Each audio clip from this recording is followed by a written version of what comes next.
mesdames et messieurs, c'est le vôtre, Jeffer Mikwete, journaliste Mboka Congo. Tolinga Congo, le parti politique. Nomination, il y a Christina Tshisekedi et Lobi Sibongo, Baiki à Kongomani.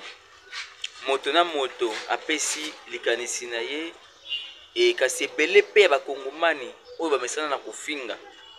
Parce que défense donc ba congolais au ba mesana na kofinga ba fingi pour dire que to komi bongo na république de Tshisekedi, comment il peut nommer sa fille, comment il peut nommer la fille de son beau-frère qui est Kibasa, comment mais stratégiquement et c'est ngana bino ba été ezali na ba fonction mususu oyo ezaka na présidence ezalaka réservé na personne de confiance.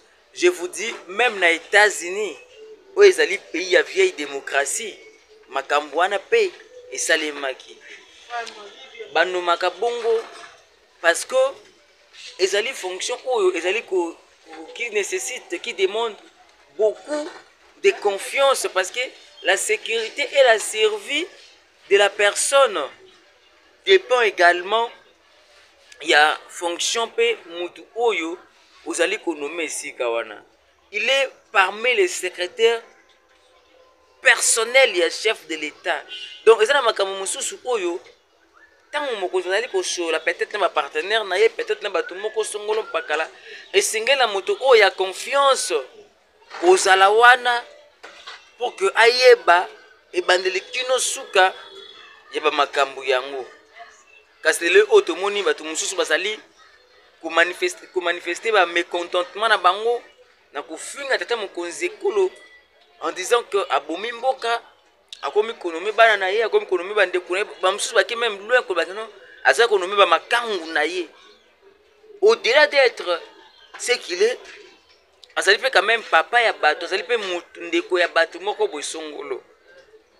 Ou azali pe ko mériter respect et considération. Et de surcroît, il est le président de la République. Ce qu'il fait aujourd'hui, c'est qu'il a engagé Bisso de gré ou de force, c'est qu'il a engagé les Congolais, que nous le voulions ou pas. Alors, et c'est que Bisso qu'on a la conscience, na makambo mususu pe ko se renseigner. Na makambo mususu ya mboeti tous les kana koloba to ko sala n'importe quoi. Suivez cette vidéo. Il y a une nomination d'Enge Salemaki pour bateau peut-être Barataki à Mopi Tokutane juste après. Vu la nécessité et l'urgence, ordonne. Article 1er. Sont nommés membres des services personnels du chef de l'État aux fonctions spécifiées en regard de leur nom, les personnes ci-après. Aux représentants pour le suivi de la feuille de route de Luanda et des organisations économiques régionales, Article Sumbu 1er, Sita Mambo. Nommé représentant personnel, Monsieur Louvoiseau Bolimela Joseph, envoyé spécial, Messieurs Poi Loabea Patrick, ambassadeur itinérant,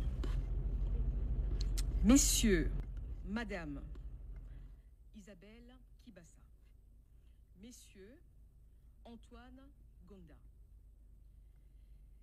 coordonnateur de la sécurité.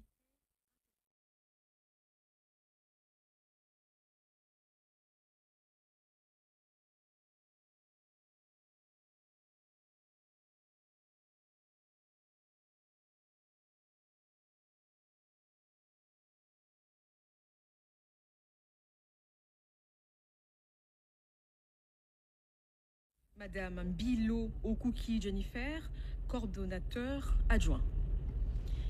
Gestionnaire de la qualité des performances, conduite du changement. Messieurs Kakese Kimaza François, gestionnaire de la qualité des performances. Madame Bilo Messieurs Kadima David, coordonnateur gestionnaire de la conduite du gestionnaire de la qualité et des performances, chargé des missions du changement, messieurs Kakese Kimaza François, gestionnaire de la qualité des performances, messieurs Kati Jennifer, coordonnateur adjoint, gestionnaire de la qualité et des performances, chargé des missions du changement, messieurs Kakese Kimaza François,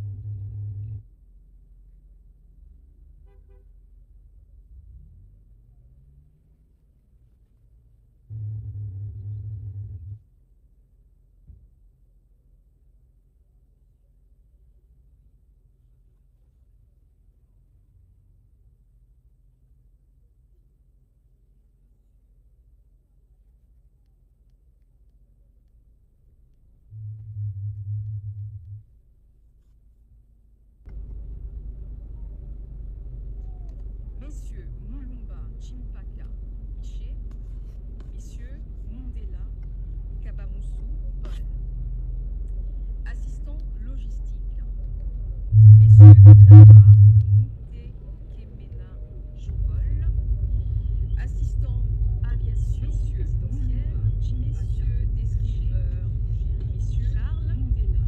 Assistant logistique adjoint, messieurs Moussa Logistique Tongolo. Financière, Madame aviation, secrétaire, assistant logistique, Mwamba,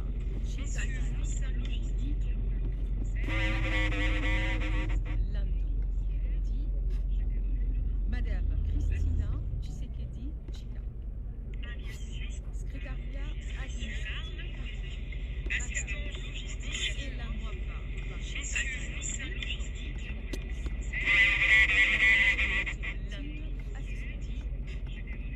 Madame Christina, Monsieur Bilonois Filolo, Alain Secrétariat cellule de la communication Ella Mwamba.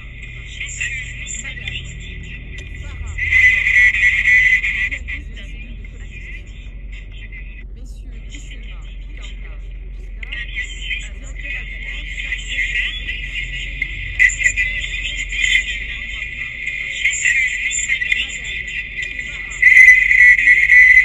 chargé de la promotion et de la visibilité, messieurs Kissema Kamba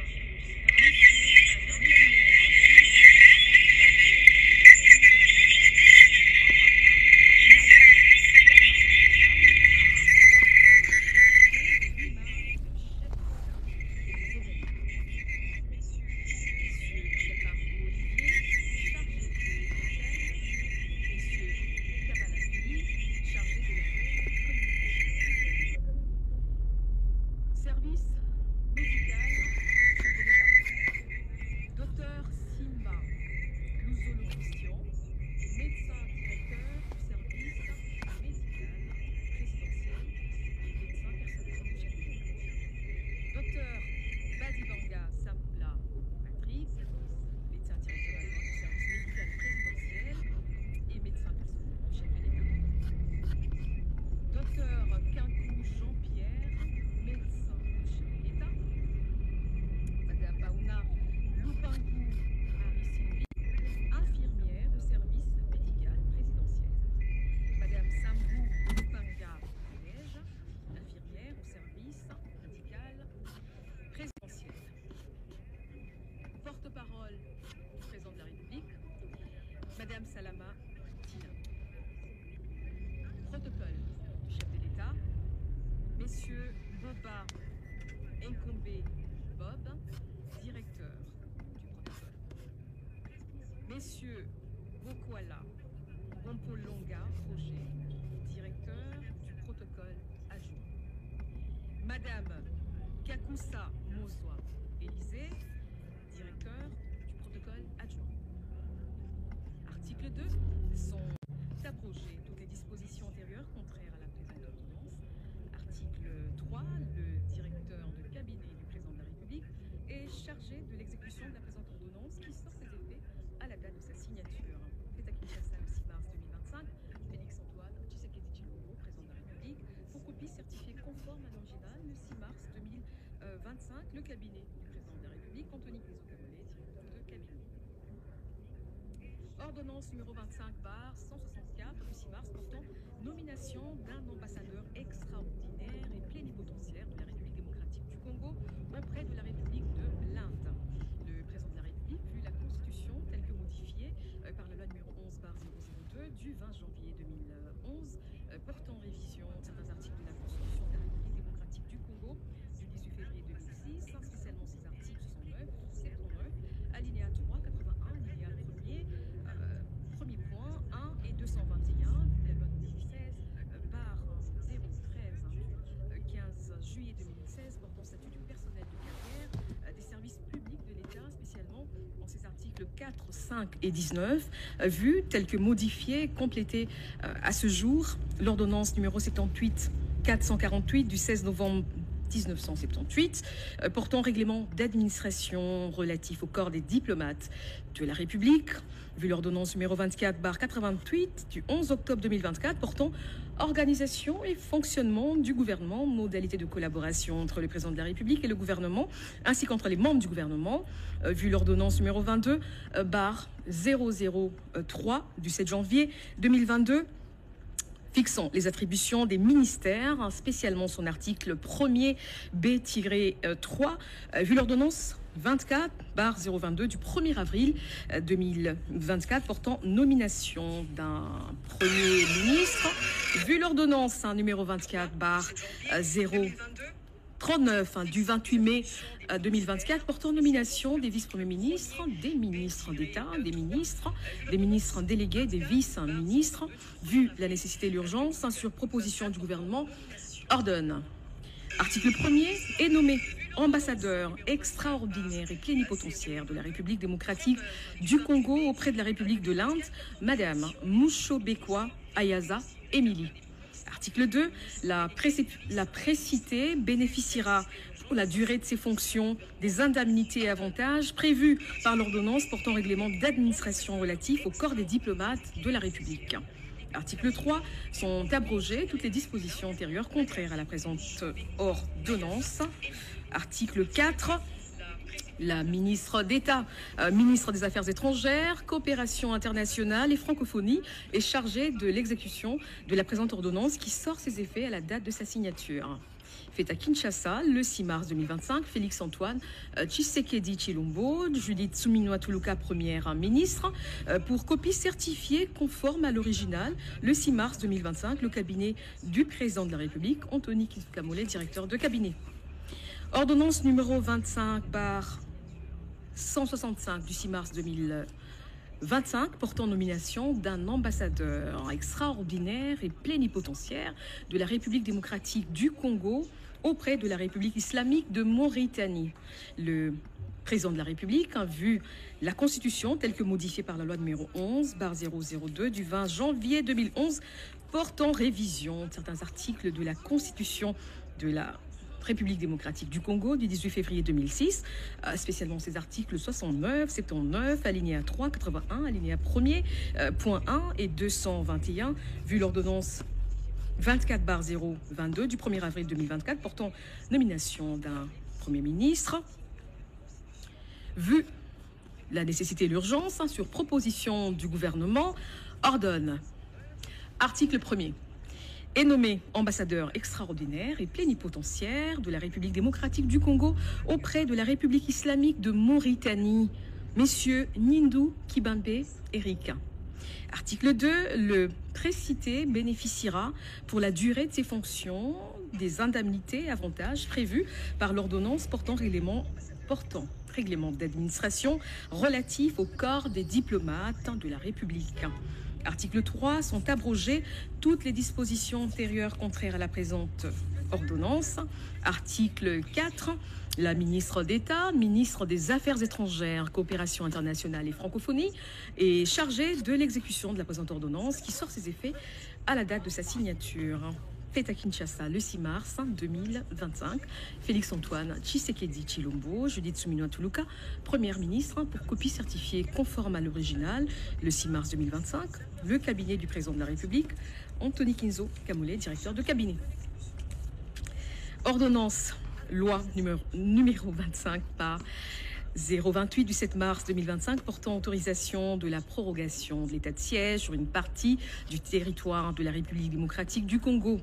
Le président de la République, vu la Constitution telle que modifiée par la loi numéro 11/002 du 20 janvier 2011 portant révision de certains articles de la Constitution de la République démocratique du Congo du 18 février 2006, spécialement en ses articles 85, 129, 44, alinéa 5 et 145, vu la loi numéro 24/012 du 20 décembre 2024 portant habilitation du gouvernement, spécialement ses articles 1er, 2 et 3, vu tel que complété à ce jour, l'ordonnance numéro 21/115 du 3 mai 2021 portant proclamation de l'état de siège sur une partie du territoire de la République démocratique du Congo, spécialement en son article 1er, vu l'ordonnance numéro 24/88 du 11 octobre 2024 portant organisation du gouvernement, modalité de collaboration entre le président de la République et le gouvernement, ainsi qu'entre les membres du gouvernement,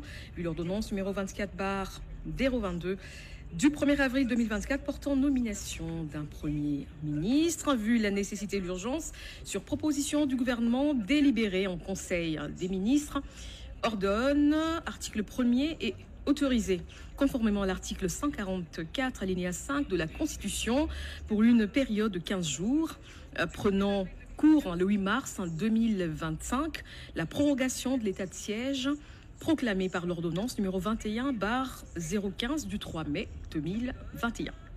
Article 2, sont abrogées toutes les dispositions antérieures contraires à la présente ordonnance. Article 3, la présente ordonnance, loi, entre en vigueur à la date de sa promulgation. Fait à Kinshasa le 7 mars 2025, Félix-Antoine Tshisekedi Tshilombo, Judith Suminwa Tuluka, Première ministre, pour copie certifiée conforme à l'original, le 7 mars 2025, le cabinet du président de la République, Anthony Kinzo Kamole. Et pour terminer, ordonnance numéro 25/166 du 7 mars 2025, portant prorogation de l'état de siège sur une partie du territoire de la République démocratique du Congo.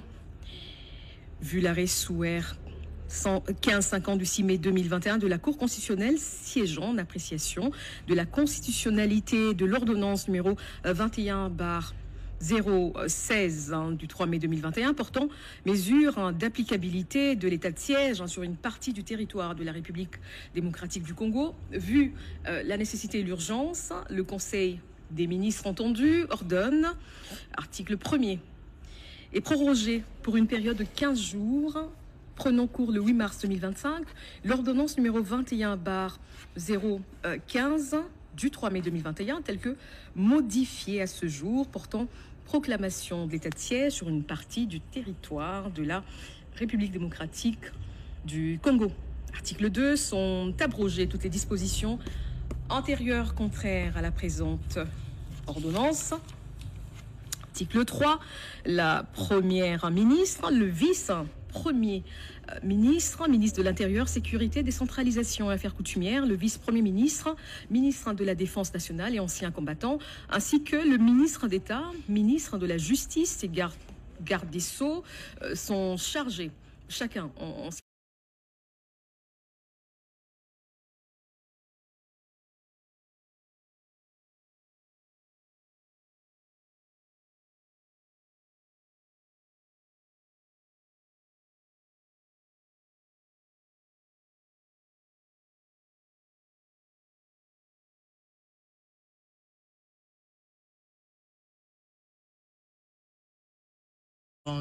ordonnances signées par le chef de l'État, lues ici par Madame Tina Salama, porte-parole du chef de l'État. Merci Madame.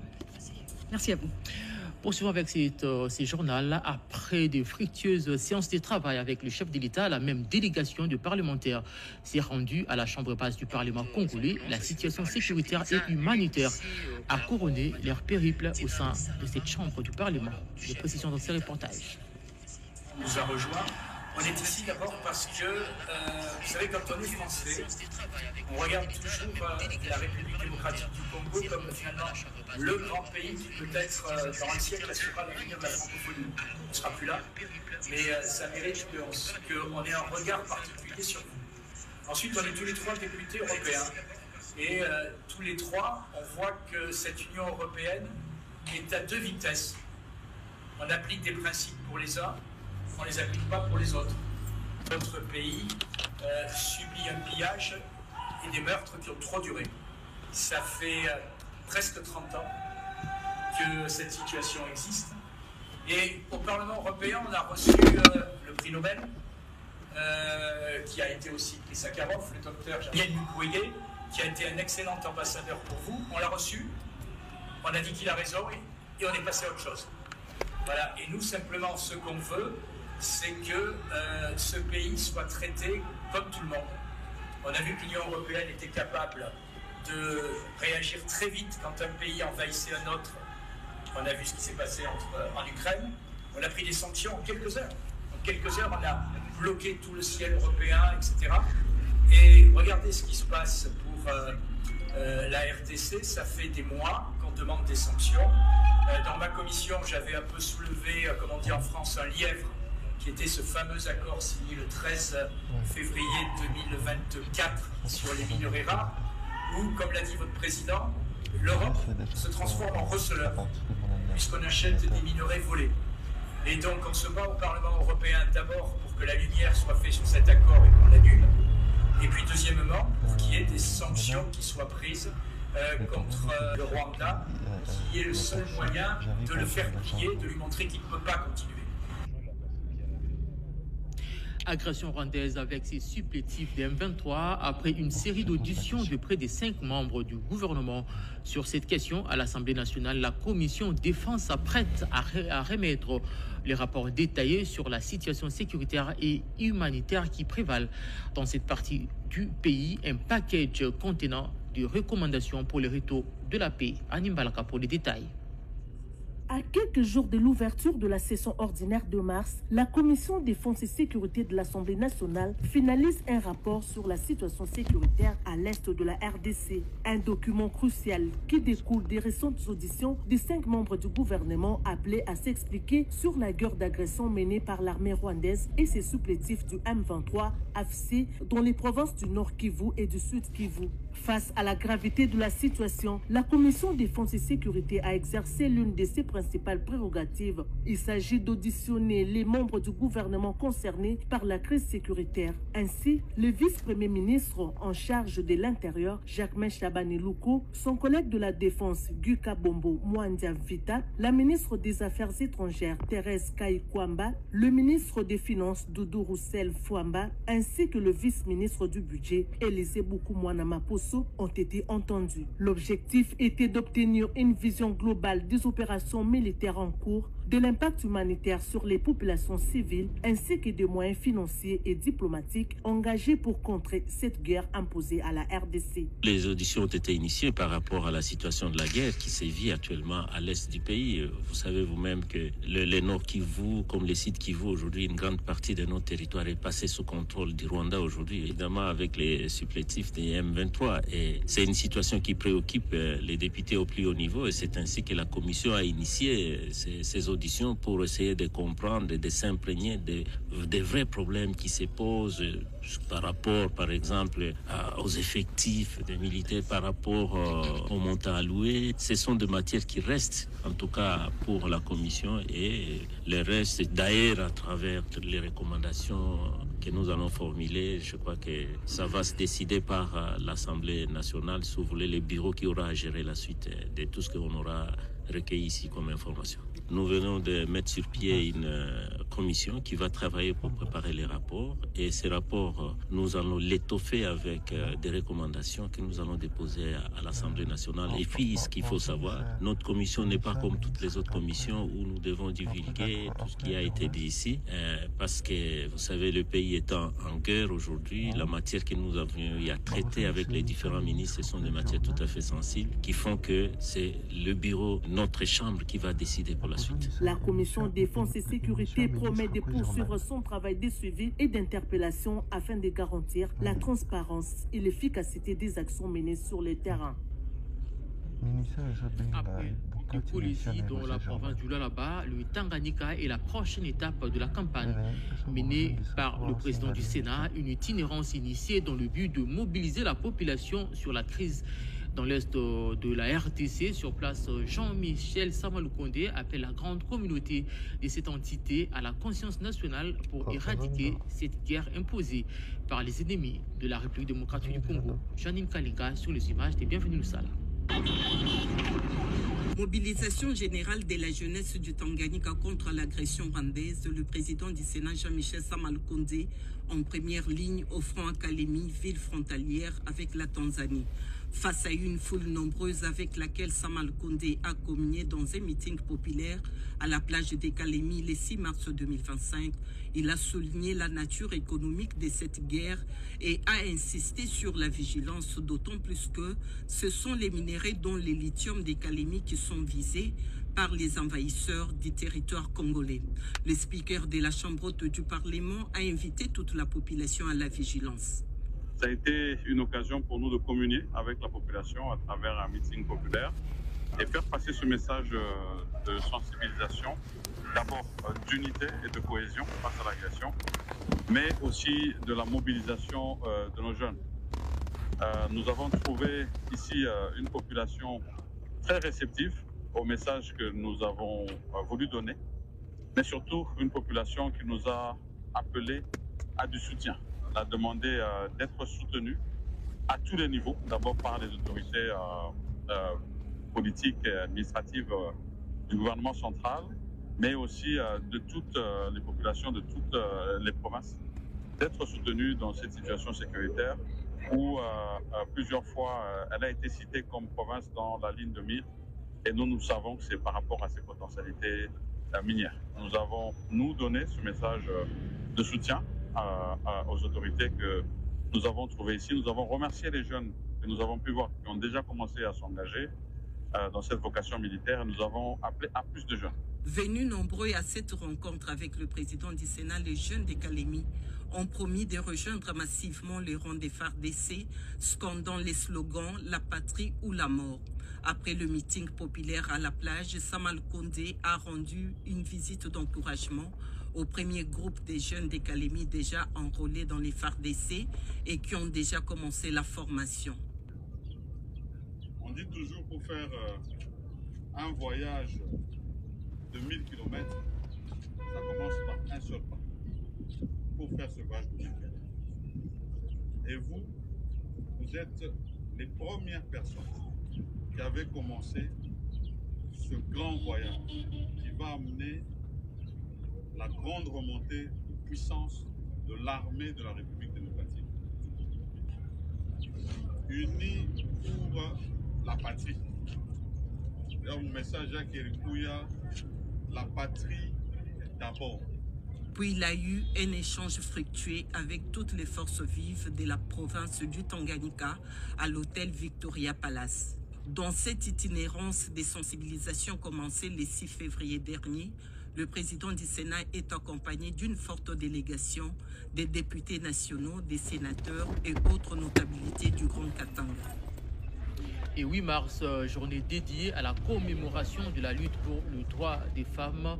C'est dans quelques poussières des secondes comment la femme congolaise doit se comporter durant cette période de crise. La ministre du Genre, Famille et Enfants dans ce journal a fait un message à la nation que je vous laisse découvrir dans cet extrait. Il s'est tenu le dimanche 2 mars 2025 la messe autour des élèves dénommée Enfance missionnaire. Cette messe a rassemblé les élèves catholiques de la cité d'Idiofa. Cette célébration de l'Église catholique a eu pour objectif de prier pour les enfants en situation difficile, les enfants qui subissent des atrocités et toutes sortes de violences, surtout à la partie est de la République démocratique du Congo. Il est également question dans cette célébration eucharistique de soutenir les œuvres pontificales de l'enfance missionnaire. Apprendre à l'enfant d'Idiofa à prier et à partager aux autres. Une minute de silence a été observée en mémoire des enfants de l'Est. À la même occasion, l'abbé célébrant, en sa qualité d'encadreur de jeunes, a béni les couples Jean Dédié Ibongele et Madame Belinda Merveille Mouvemba. Lors de l'homélie, l'officiant du jour les a invités à vivre l'unité, la fidélité, le pardon, l'écoute, la soumission.